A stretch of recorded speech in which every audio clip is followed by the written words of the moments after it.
গ্রামাঞ্চলে বা রাস্তার ধারে এ ধরনের ছোট ও ঝোপালো বুনো কুল গাছ প্রায়ই দেখা যায়।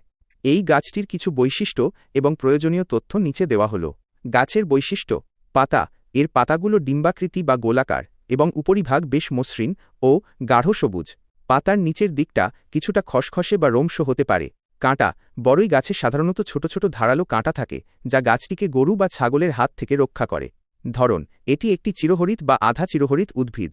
এটি খুব প্রতিকূল পরিবেশেও, যেমন খরা বা কড়া রোদ, টিকে থাকতে পারে।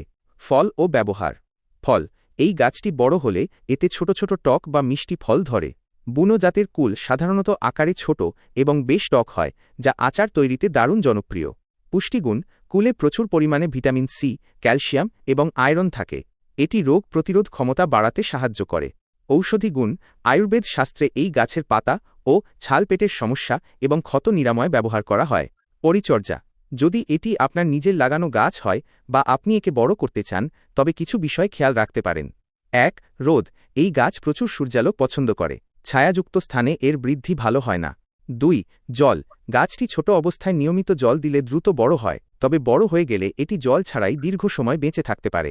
৩. ছাঁটাই: গাছটি খুব বেশি ঝোপালো হয়ে গেলে অপ্রয়োজনীয় ডালপালা ছেঁটে দিলে ফলের মান ভালো হয়। এটি একটি অত্যন্ত কষ্টসহিষ্ণু গাছ, যা খুব সামান্য যত্নেই অনেক দিন টিকে থাকে।